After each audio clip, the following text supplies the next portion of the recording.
Hi friends, welcome back to our channel Swapna and మీనాస్వరల్. అందరూ బాగున్నారా? మేము కూడా సూపర్ డూపర్ ఉన్నామండి. కార్తీక మాసం వచ్చేసింది కదండి. కార్తీక మాసం లో ఉసిరి చెట్టు పూజ ఎందుకు చేస్తారు, ఉసిరి దీపం ఎందుకు పెడతారంటే, ఉసిరి చెట్టు ఉన్న ప్రాంతాల్లో వనభోజనాలు ఎందుకు చేస్తారంటే అన్నదానానికి అనేక కారణాలు చెబుతారు కదండి పండితులు. ఉసిరి చెట్టును విష్ణుమూర్తి స్వరూపంగా భావిస్తారంట. అందుకే విష్ణువుని పూజించడంలో భాగంగా ఉసిరి చెట్టుకు పూజ అధికారులు నిర్వహిస్తారని చెబుతున్నారు. ఇక ఇదే సమయంలో విష్ణువు స్వరూపంగా భావించే ఉసిరి చెట్టు నుండి వచ్చిన ఫలాలపై దీపాలను పెట్టి వాటిని దానం ఇవ్వడం వల్ల విశేషమైన ఫలితాలు వస్తాయని చెప్తారు.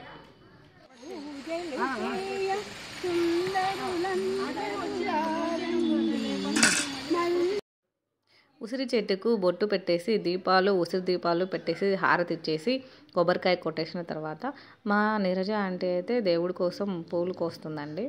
తర్వాత దేవుడికి నైవేద్యం సమర్పిస్తున్నారనమాట. డిఫరెంట్ రకాల నైవేద్యాలు అయితే తెచ్చారండి.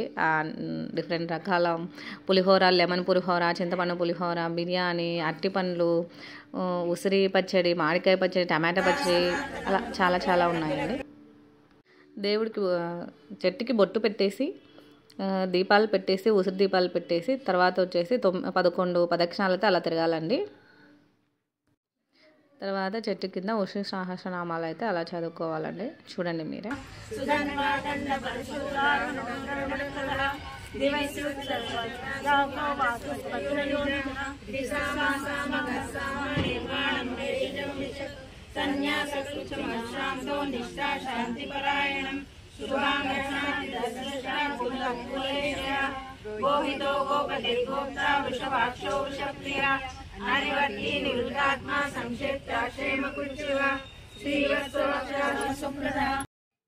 అలా పూజ అనంతరం మేమైతే వనభోజనాలు అయితే చెట్టు కింద కూర్చొని అలా చేస్తామండి. అందరం డిఫరెంట్ రకాల నైవేద్యాలు అలా తీసుకున్నాం అనమాట.